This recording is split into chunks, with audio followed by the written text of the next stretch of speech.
नमस्कार दोस्तों, RRB ITI news channel में आप सबका स्वागत है। मैं विमल स्वामी, आरआरबी आईटीआई कंप्यूटर इंस्ट्रक्टर। आज आपके लिए लेक्चर लेके आए हैं। एम्प्लॉयबिलिटी स्किल का अपना चैप्टर चल रहा था क्वालिटी टूल्स। एम्प्लॉयबिलिटी स्किल का अपना चैप्टर था क्वालिटी टूल्स या क्वालिटी कंट्रोल। तो वहाँ पे अपने एक पार्ट इसका कर चुके थे। उस पार्ट के अंदर अपने क्वालिटी टूल्स जो है उनके ऊपर चर्चा कर रहे थे। उनमें से 3-4 अपने टूल्स कर लिए थे, आगे के टूल्स जो है इस सेकंड भाग में करेंगे। तो जिन्होंने वो वीडियो नहीं देखा है तो सबसे पहले जाके इसका पार्ट 1 देखे, तभी आपको ये पार्ट 2 जो है इसका समझ आ पाएगा।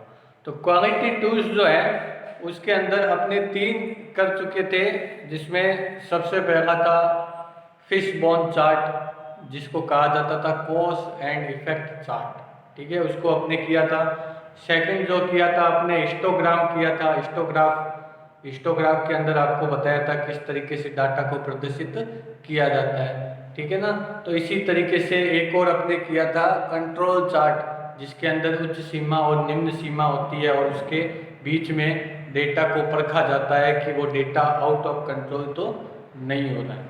आगे के जो चार्ट है आपके, उसमें ये 3 आपके सबसे पहले तो ये बताना चाहूँगा, जो आपने पार्ट फर्स्ट में किए थे वो 3 चार्ट जो है उनके ऊपर सबसे अधिक क्वेश्चन पूछे जाते थे। तो जिन्होंने पार्ट फर्स्ट नहीं देखा है वो पार्ट फर्स्ट को पहले जरूर देखें, ताकि उनको पार्ट सेकंड की भी चीज़ें समझ आए और महत्वपूर्ण चीज़ें जो है उसमें मैंने कवर की है। ये कम महत्वपूर्ण है, लेकिन इनके ऊपर भी कई बार क्वेश्चन पूछे जा सकते हैं। तो कौन कौन से अलग टूल्स अपने रहेंगे? एक चेक शीट, ठीक है, पहला है इसके अंदर। अगला आपके क्वालिटी टूल्स आता है चेक शीट। चेक का मतलब क्या होता है? आप टिक करते हैं, उसे क्या कहते हैं? अपने चेक करना। ठीक है, तो एक ऐसी शीट जैसे अपने को चेक शीट बनाने अपने ये कार्य बहुत बखूबी से करते हैं। जब कोई भी अपने सामने काम आता है तो अपने एक कॉपी के अंदर या एक रजिस्टर के अंदर जो जो काम करने हैं उनको लिख लेते हैं। ठीक है, उनको लिखने के बाद क्या है, उनको जो जो काम होते जाते हैं उनको क्या करते जाते हैं? चेक करते जाते हैं। ठीक है, तो जब सारे चेक हो जाते हैं तो अपने मान लेते हैं कि अपने जो कार्य है वो पूरा है और अपने गुणवत्ता को बनाए रखा है। तो चेक शीट का इस्तेमाल अपने बहुत आम भी करते हैं। जैसे शादी समारोह हो अपने घर पे, तो जो जो काम करने हैं उसको अपने एक डायरी में लिख लेते हैं और फिर उनको करते जाते हैं और राइट करते जाते हैं। तो वो चेक शीट कहलाती है आपकी। सिंपल है, उसका कोई भी परफॉर्मा नहीं होता है, अलग तरीके से कोई परफॉर्मा नहीं दिया हुआ। सिंपल तरीके से चेक शीट जो है उसका उपयोग अपने दैनिक कार्यों में भी करते हैं। इसे कार्य सूची भी कहा जाता है। चेक शीट का एक दूसरा नाम है कार्य सूची। इसके ऊपर क्वेश्चन पूछा जाता है कार्य सूची, या इसे दैनिक सूची भी कहा जाता है। ठीक है, दिनचर्या वाली सूची। तो कार्य सूची क्या होती है? कार्य सूची के ऊपर ये क्वेश्चन कई बार आता है कि जो जो कार्य अपने को करने हैं उसकी एक सूची बनाना, यानी कार्य को अच्छी तरीके से करने के लिए जो सूची बनाई जाती है उसे क्या कहा जाता है? उसे कहा जाता है कार्य सूची। ठीक है, नेक्स्ट आता है अपने scatter diagram. Chart check sheet आप समझ गए, बहुत इजी है। अगला है अपने स्कैटर चार्ट।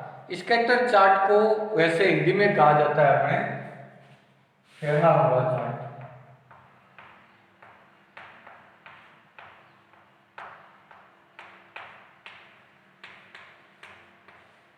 फैला हुआ चार्ट।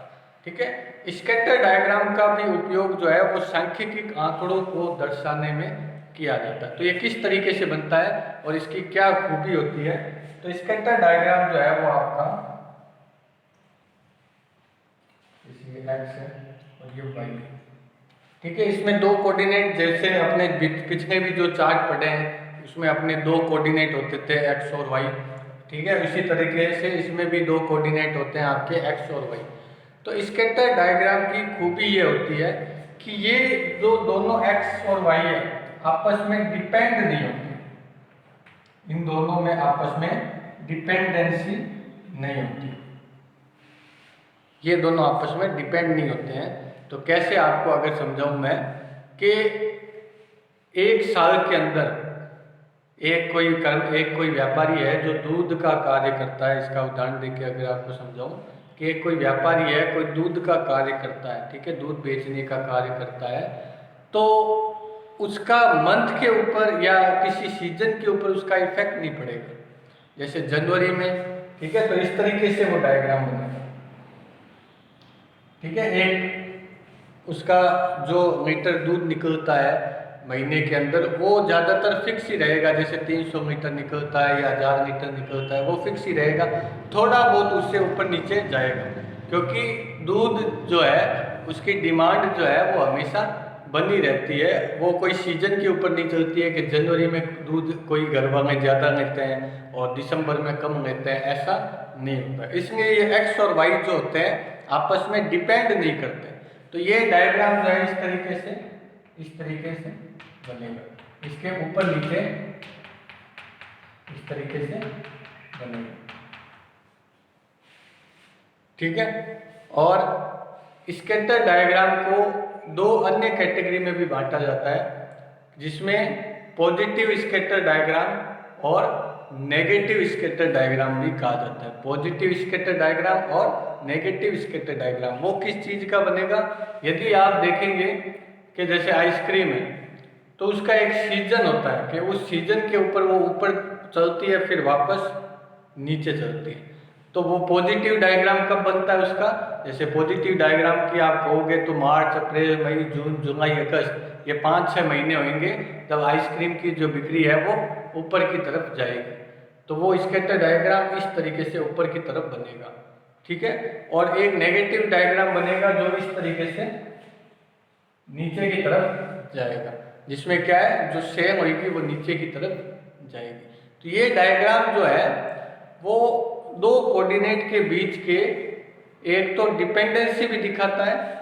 एक तो डिपेंडेंसी आपको बता दिया, डिपेंडेंसी वाले आंकड़े अगर आपको दिखाने हो, यदि वो डिपेंड नहीं है तो स्कैटर डायग्राम की सहायता से भी आप उसको दर्शा सकते हैं। तो बाकी के जो अपने डायग्राम पढ़े थे वो एक दूसरे कोऑर्डिनेट पे डिपेंड करते थे, जबकि ये डिपेंड नहीं करता है। नेक्स्ट है आपका फ्लो चार्ट। नेक्स्ट अगर आप देखोगे तो अगला है अपना फ्लो चार्ट। फ्लो चार्ट का उपयोग कार्य प्रक्रिया को दर्शाने के लिए, फ्लो का मतलब समझते हो, एक प्रक्रिया को दर्शाने के लिए किया जाता है। फ्लो चार्ट का उपयोग वैसे कंप्यूटर भाषा में भी, कंप्यूटर प्रोग्रामिंग में भी इसका उपयोग किया जाता है, तो इसका हर एक जगह अलग उपयोग है। वैसे फ्लो चार्ट का अगर आप इसका अर्थ समझेंगे तो ये कार्य प्रक्रिया को दर्शाने वाला चार्ट है। तो फ्लो चार्ट जैसे इस तरीके से बनता है, जैसे मैं आपको एक बना के दिखाऊं।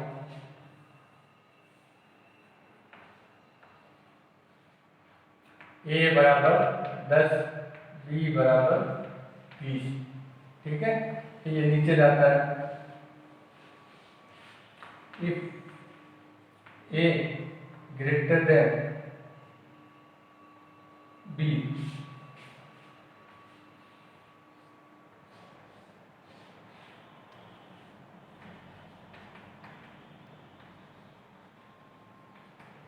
A is greater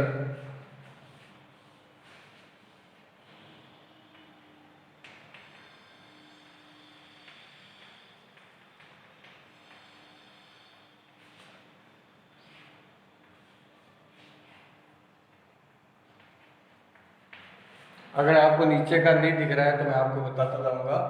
जैसे ये फ्लो चार्ट है, ठीक है। फ्लो चार्ट क्या करता है, दो इनपुट ले रहा है। यहाँ पे मैंने इनपुट सीधे दे दिए, या मान लो आपने A बराबर 10 डाल दिया और B बराबर 20 डाल दिया। फिर ये नीचे जाता है, फिर नीचे चेक होता है कि A बड़ा है B से। इसके दो जवाब आ सकते हैं, हाँ या ना। क्या इसका जवाब क्या आ सकता है? या तो हाँ आ सकता है, जैसे A बड़ा है B से, जबकि यहाँ पे क्या आएगा, A 10 है 20, तो 10 और यहाँ पे अगर संख्या लिखेंगे 10 बड़ा है 20 से, तो ये क्या आ गई, कंडीशन फॉल्स आ गई, ठीक है। तो इसमें दो जवाब हो सकते हैं, या तो हाँ या फिर ना। हाँ होएगा तो क्या होगा आंसर, हाँ है तब क्या हो गया, A इज ग्रेटर, और ना है तब क्या हो गया, B इज ग्रेटर, और लास्ट में कर दिया दैन। तो ये कार्य प्रक्रिया के एक फ्लो को दर्शाने का काम करता है, और डिसीजन मेकिंग के अंदर भी इस चार्ट का उपयोग किया जाता है। किसमें किया जाता है? डिसीजन मेकिंग के अंदर इस चार्ट का उपयोग किया जाता है। तो ये टूल्स जो थे इनके ऊपर ज़्यादा क्वेश्चन नहीं बनते हैं आपके, जो मेन टूल्स थे मैंने आपको पार्ट 1 के अंदर करवाए। ठीक है, इनके ऊपर आपको नाम तो पता होना चाहिए और ये चार्ट किस तरीके से बनते हैं ये आपको कम से कम पता होना चाहिए। आगे अपने बात करते हैं, आगे अपने इसके अंदर क्वालिटी के अंदर आता है कि गुणवत्ता के टूल्स जो है, एक टूल्स है आपका 5S टूल्स। क्या कहलाता है? 5S टूल्स जो है, ठीक है, ये टूल्स से आगे आप बढ़ रहे हैं। गुणवत्ता मानक जो है आपके 6 अपने डायग्राम जो है, 7 टूल्स जो हैं वो अपने अभी तक पढ़ चुके हैं, 7 टूल्स पढ़ चुके हैं। ये उनसे अलग, ये डायग्राम की तरह टूल्स नहीं है, ये अवधारणा के रूप में है। तो 5S को क्या कहेंगे? अवधारणा।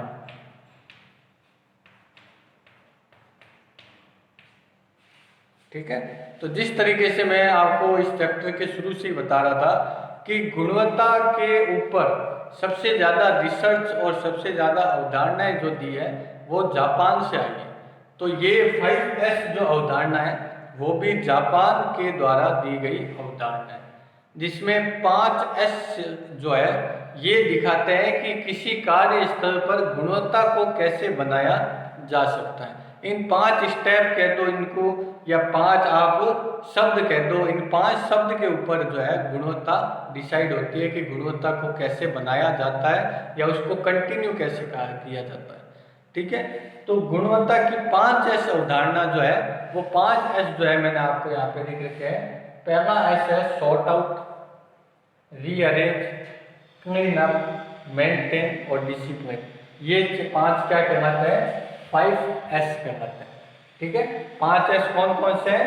Sort out, rearrange, clean up, maintain और डिसिप्लिन।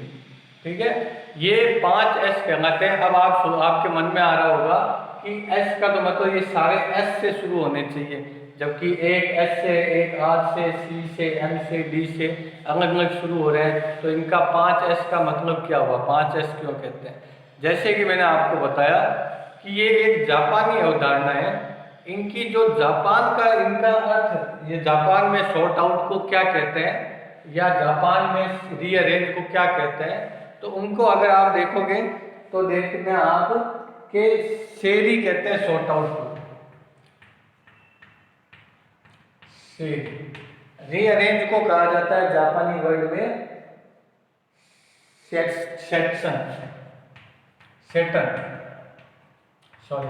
सेटन, ठीक है। और इसको अपने क्लीनअप को कहा जाता है सीसो,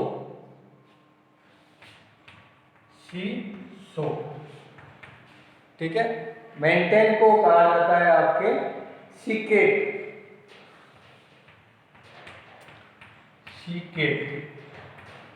ठीक है। और इसको आपके डिसिप्लिन को कहा जाता है शिक्सुके,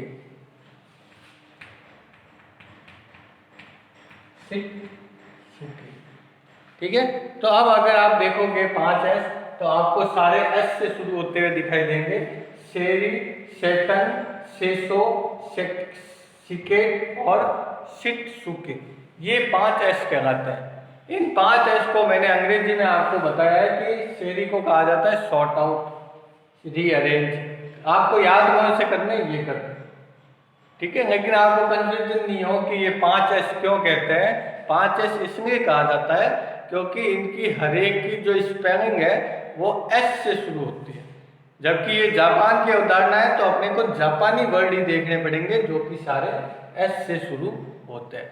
तो इनको क्या कहा जाता है? अपने 5S कहा जाता है। तो ये क्या कहा, ये प्रक्रिया क्या दर्शाती है अपने को? ये प्रक्रिया दर्शाती है कि गुणवत्ता को बनाने या गुणवत्ता को बनाए रखने के लिए इन 5S को देखा जाता है, इन 5S को अपनाया जाता है। तो ये 5S क्या कहते हैं? सबसे पहला कहता है सॉर्ट आउट।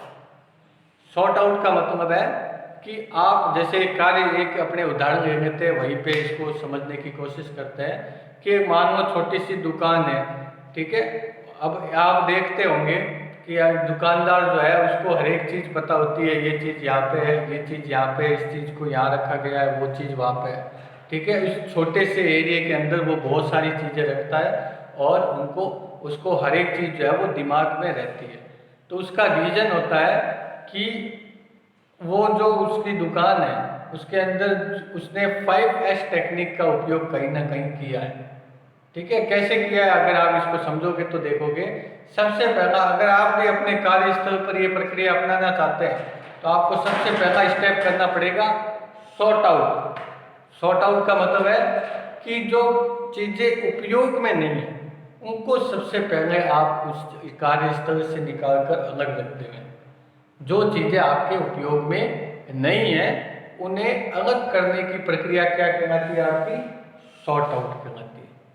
ठीक है, सॉर्ट आउट करने के बाद दूसरा स्टेप आता है रीअरेंज। दोबारा से उसको अरेंज किया जाए, यानी आप जब जो बेकार वस्तुएं उनको हटा देते हैं तो उनका एक स्थान जो है वो खाली रह जाता है। तो आप क्या करें कि वो जो स्थान खाली है और जो चीज़ें अस्त व्यस्त पड़ी है, जैसे साबुन इधर पड़ी है, साबुन उधर भी पड़ी है, तो एक जगह बड़ी जगह पर उनको रखने की कोशिश करें। तो वहाँ पे इसको क्या कहा जाता है? रीअरेंज। सॉर्ट आउट करने के बाद आपको क्या करना चाहिए? सामान को सभी एक एक जगह पर उसको रीअरेंज करना चाहिए। तो रीअरेंज करने के बाद क्या आता है? Clean up. रीअरेंज करने के बाद क्या आता है? क्लीन अप, यानी साफ सफाई। आपने गलत जो आपकी अनावश्यक वस्तुएं थी उसको हटा दिया। हटाने के बाद जो चीज़ें बची उनको अरेंज कर दिया, एक कार्य प्रणाली के अनुसार अरेंज कर दिया। उसके बाद उनको साफ सफाई करना, यानी साफ सुथरा में वो दिखना चाहिए। हर एक सामान को पूछ के रखना, आप उसमें देख सकते हैं। ठीक है, वस्तुओं को साफ करके रखना या वस्तु जहाँ पे रखी है उस एरिया को साफ करना, ये सब चीज़ें किसमें आएगी? आपके क्लीन अप के अंदर। चौथा स्टेप बहुत महत्वपूर्ण है, मेंटेन। बहुत जरूरी स्टेप है। इस स्टेप को अगर अपने नहीं करेंगे तो कार्य ये जो अपने बाकी 3 स्टेप किए उनका कोई मतलब नहीं रह जाता है। आपने इतनी मेहनत करके खराब चीज़ों को या जो अनावश्यक चीज़ें हैं उनको हटाया, उसके बाद उनको रीअरेंज किया, जो वस्तुएं बच गई है उसके बाद उनको साफ सफाई की, और उसके बाद यदि अपन कोई भी वस्तु कहीं से भी निकाल कर कहीं भी रख देंगे तो अपने को वापस ये तीनों स्टेप दोहराने पड़ेंगे। तो ये जो स्थिति बनी है 3 स्टेप के बाद, उसको मेंटेन रखना भी किसके अंतर्गत आता है? 5S के अंतर्गत आता है। यानी जो स्थिति अब आपने प्राप्त कर ली है उसको उसी अनुसार मेंटेन रखना। यानी आप जैसे दीपावली की सफाई करते हैं, हर एक चीज़ को यूँ रखते हैं, और उसके बाद अब आप करते हैं कि एक चीज़ वहाँ से निकल गई वहाँ रख दी। ठीक है, एक चीज़ कहीं से भी निकल गई है, आप कहीं पे भी इसको लागू कर सकते हैं 5S को। ठीक है, तो आपने वहाँ रख दी तो वो वस्तुएं क्या है, एक जगह से दूसरी जगह चली जाती है और वहाँ पे आपका 5S पूरी तरीके से अप्लाई नहीं हो पाता है। किस स्टेप के कारण? मेंटेन आप उस चीज़ को नहीं रखते। यानी जो आपने अभी स्थिति बनाई है उसको मेंटेन रखना, ये आपके 5S के अंतर्गत आता है। लास्ट आता है डिसिप्लिन। तो ये जो 4 प्रक्रियाएं आपने अपनाई है, ठीक है, इन 4 प्रक्रियाओं को आप किसी व्यक्ति को उसके ऊपर दे देते हैं। जैसे क्लीन करने का कार्य तेरा है, अगर वस्तुएं इधर उधर हो जाती है तो उसको काम वापस सही करने का कार्य तेरा है। तो इस चीज को क्या कहते हैं? यानी जो जो कार्य किए गए हैं उन कार्यों के ऊपर जिम्मेदारी प्रदान कर देना किसी व्यक्ति को किस क्षेत्र के अंतर्गत आता है? डिसिप्लिन के अंतर्गत आता है। तो ये 5S जो है वो किसी भी जगह इस्तेमाल किए जा सकते हैं। आप अपनी क्षेत्र के अंदर भी इस्तेमाल कर सकते हैं, वैसे ये उद्योगों पे भी इस्तेमाल होता है। तो ये दर्शाता है कि आप जो कार्य स्थल है आपका वो इन 5S के अनुसार अरेंज होना चाहिए, ताकि आपके कार्य स्थल की गुणवत्ता बनी रहे और वहाँ पे जो भी आप प्रोडक्ट जो भी कार्य कर रहे हैं उसके अंदर गुणवत्ता बनी रहे। ठीक है, आ जाते हैं अपने 5S। आपको समझ आ गया होगा। अगर आप स्क्रीनशॉट लेना चाहते हैं इसका तो स्क्रीनशॉट लें, ये 5S है।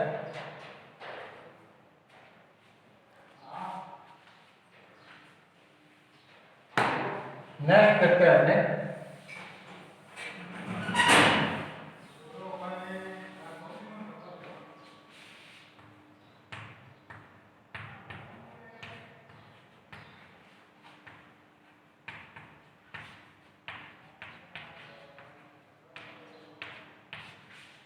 सतत सुधार प्रक्रिया, continuous improvement process, continuous improvement process, सतत सुधार प्रक्रिया। तो ये भी एक अवधारणा है आपकी, ये भी एक प्रक्रिया या अवधारणा इसको कह सकते हैं, जो किसके द्वारा दी गई है, जापान के द्वारा दी गई है। तो ये प्रक्रिया या ये अवधारणा क्या कहती है, ये अवधारणा ये बताती है कि गुणवत्ता जो है उसको एक स्तर पर पाने के बाद वो कभी रुकती नहीं है, यानी गुणवत्ता का स्तर जो है वो लगातार चलता रहता है। गुणवत्ता की प्रक्रिया लगातार चलने वाली प्रक्रिया है। कभी भी ऐसा टाइम नहीं आता है कि आप सोचते हैं कि हाँ अब ये कार्य हो गया, ठीक है। तो गुणवत्ता जो है वो एक सतत सुधार प्रक्रिया जो हमेशा लगातार चलने वाली। एक आपने आकृति देखी होगी, गोल आकृति जिसको कहते हैं लूप कहा जाता है इसको, ठीक है। वैसे आप वर्त कहते हैं, लूप क्या होता है, चलता रहता है इस तरीके से। यह आकृति कहाँ खत्म होगी, कहीं खत्म नहीं होगी, ये इस तरीके से चलती रहेगी। तो सतत सुधार प्रक्रिया जो है वो ये दर्शाती है कि गुणवत्ता में सुधार की प्रक्रिया कभी खत्म न होने वाली प्रक्रिया है, ये लगातार इम्प्रूवमेंट करने वाली प्रक्रिया है। ये अपन अपने ऊपर भी ले सकते हैं कि अपने कभी भी जो है एकदम अच्छे नागरिक या अच्छी तरीके से पढ़ने वाले, आप जिस भी क्षेत्र में करते हो कार्य, आप कभी भी ये नहीं सोच सकते कि अब मैंने अपना इम्प्रूवमेंट पूरा कर लिया। इम्प्रूवमेंट की जो प्रक्रिया होती है वो सतत होती है। सतत का मतलब है लगातार चलने वाली होती है, हमेशा ये प्रक्रिया चलती रहती है। आप में जो भी खूबियाँ आपने पाई है उससे अलग खूबियाँ भी आप उसको पा के आगे बढ़ सकते हैं। यानी गुणवत्ता प्राप्त करने की प्रक्रिया जो है वो हमेशा लगातार चलने वाली प्रक्रिया है। तो इसके अंतर्गत जो अपने पढ़ते हैं, तो इसके अंतर्गत पढ़ा जाता है PDSA। PDSA को कहा जाता है डेमिंग चक्र, डेमिंग चक्र, ठीक है। PDSA का पूरा नाम भी है, PDSA का पूरा नाम है प्लान डू स्टडी एक्ट, ठीक है। कई जगह स्टडी को चेक भी लिखा हुआ होता है, ठीक है ना, तो मैंने दोनों लिख दिए हैं। PDCA भी कई जगह लिखा हुआ होता है, तो PDCA का मतलब हो गया प्लान डू स्टडी, यहाँ पे स्टडी की जगह क्या आ जाएगा, चेक और एक्ट, ठीक है। तो अपने कोई भी कार्य करते हैं तो उसमें हमेशा इम्प्रूवमेंट की संभावना जो है वो बनी रहती है। तो ये PDSA चक्र क्या बताता है कि आपको गुणवत्ता के लिए एक चक्र का इस्तेमाल करना पड़ेगा, जो क्या करता है कि सबसे पहले आप उस कार्य करने के लिए प्लान बनाएं, आइडिया बनाएं, ठीक है। आपने प्लान बनाया, फिर उस प्लान के अनुसार कार्य करें। प्लान के अनुसार आपने जो प्लान बनाया है उसके अनुसार आप कार्य करें। कार्य करने के बाद आप उसको स्टडी करें, यानी चेक करें कि आपने जो प्लान बनाया था उसके अनुसार, यानी आपने जो प्लान बनाया था उसमें आपने कोई ना कोई उद्देश्य निश्चित किए होंगे, यानी आपने कोई ना कोई परिणाम जो है वो आपने प्राप्त करने के लिए इस प्लान को बनाया होगा उसको। तो वहाँ पे आप ये चेक करते हैं कि आपने जो प्लान बनाया था, जो उसका उद्देश्य पूरा हुआ या नहीं हुआ। यदि उद्देश्य पूरा हुआ है तब ठीक है, यदि उद्देश्य पूरा नहीं हुआ है तो आप क्या करेंगे, एक्ट, एक्ट यानी एक्शन, ठीक है। इसको एक्ट को एक्शन भी लिख सकते हैं, एक्शन या एक्ट, यानी आप यदि आपने जो प्लान बनाया उसको प्रक्रिया में अपनाया, डू किया उसको, यानी किया, और उसके बाद उसको स्टडी किया कि आपने जो प्लान बनाया था वो उसके अनुरूप कार्य किया या नहीं किया, यानी उद्देश्य को प्राप्त कर पाया या नहीं पाया। उसके बाद आप एक्शन लेते हैं कि इसके अंदर अपने को और चेंज क्या करना चाहिए। तो जैसे अभी आपको आपके ऊपर उदाहरण देके बताएं कि आपने प्लान बनाया कि आज जैसे मैंने आपको कहा है आपका पेपर होगा थ्योरी का, ठीक है। उससे पहले अपने 5-6 पेपर आज तक कर चुके हैं। तो कई स्टूडेंट जो है वो कम नंबर ला रहे हैं, तो कम नंबर ही लाते जा रहे हैं, ठीक है। तो उन्होंने ना तो कोई प्लान बनाया है, ना उसके ऊपर कोई कार्य किया है, ना ही कुछ आगे ये चक्र चलाया है। तो ये आप अपने ऊपर अगर ये चक्र चलाएं तो आप पहले क्या करेंगे, प्लानिंग करेंगे कि मेरे को इतने इतने घंटे, आपने एक प्लानिंग की है कि मेरे को ये टेस्ट होएगा रविवार को या 1 महीने बाद जो भी टेस्ट होएगा, उसको टेस्ट की तैयारी करने के लिए मुझे दो घंटे पढ़ने पड़ेंगे। तो ये आपने प्लान बनाया कि 2 घंटे पढ़ने हैं मुझे रोज उस चैप्टर को जिनका टेस्ट है महीने भर बाद। फिर आपने डू किया का मतलब क्या है, आपने उस प्लान को जो बनाया था 2 घंटे आपको पढ़ने हैं उसको करना स्टार्ट किया, आप करते गए, ठीक है। और उसके बाद आपने क्या किया, चेक किया, यानी आपने टेस्ट दे दिया, फिर आपके परिणाम आए। परिणाम मान लो आपको 100 में से जो आए हैं वो 80 नंबर आए हैं, या आपके परिणाम कुछ भी हो सकता है 50 नंबर आए। तो आपने चेक किया और चेक करने पर आपने पाया कि मैंने जो प्लान बनाया था और उस पर एक्टिवेट किया था, डू किया था, उसका रिजल्ट जो है मेरे को परिणाम जो है वो सही नहीं मिला। परिणाम सही कब होगा, 100 में से 100 आएंगे तब, तभी इसको क्या कहा जाता है, सतत सुधार प्रक्रिया। क्योंकि उस स्तर को प्राप्त कर लेना आपके लिए महत्वपूर्ण होता है।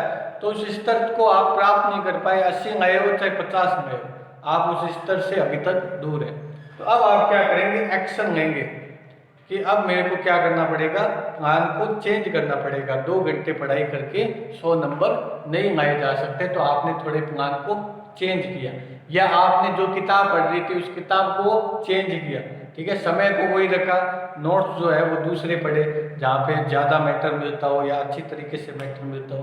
तो ये सब आपके एक्शन के अंतर्गत आते हैं। तो इसको क्या कहा जाता है, PDCA चक्र, ठीक है। आगे बात करते हैं, एक और आपका कॉन्सेप्ट आता है क्रेजन।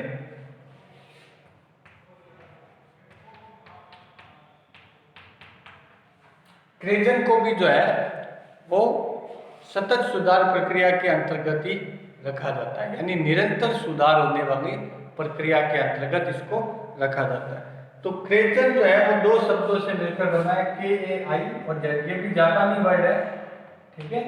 क्रेजन भी क्या है आपका, जापानी शब्द है। क्रेजन जो है वो 2 शब्दों से मिलकर बना है, क्रेई और जन। कई का मतलब है कि परिवर्तन, और ZEN का मतलब है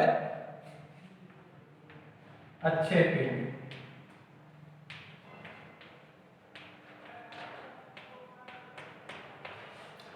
तो क्रेजन अपने को क्या बताता है, अच्छे के लिए कोई ना कोई परिवर्तन करना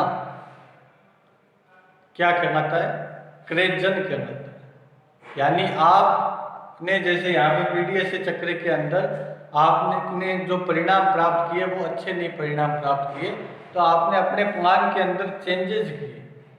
तो वो किसके लिए किए, अच्छा बेहतर करने के लिए आपने किए।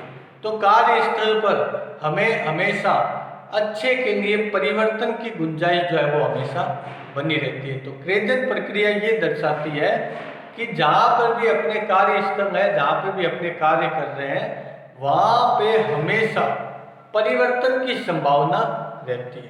और वो परिवर्तन हमेशा किस लिए किया जाना चाहिए, अच्छे के लिए ये परिवर्तन किया जाना चाहिए। तो इसके ऊपर जो क्वेश्चन बनता है मैंने आपको सिंपल सा बता दिया, ये आपका क्वेश्चन है, ठीक है। आप इसकी अब ये जो टॉपिक है आपका थोड़ा बहुत और बचा है, एक दिन में अगर मैं ये और ज़्यादा करवा दूंगा तो आपके लिए अच्छा नहीं रहेगा। इस वीडियो को आज अपने यही समाप्त करते हैं। ये था आपके क्वालिटी टूल्स का पार्ट 2, वीडियो पार्ट 2। पार्ट 1 आपने नहीं देखा तो देखें। आज आपके टेस्ट जो है वो थ्योरी का, उसकी आप तैयारी करें, और वो थ्योरी का टेस्ट आपके आज 2 बजे होगा। तो उसमें अच्छे से अच्छे नंबर लाने की आप कोशिश करें। धन्यवाद। नीचे वीडियो में अटेंडेंस जरूर लगाएं, ठीक है। वीडियो को लाइक और दोस्तों के साथ शेयर जरूर करें।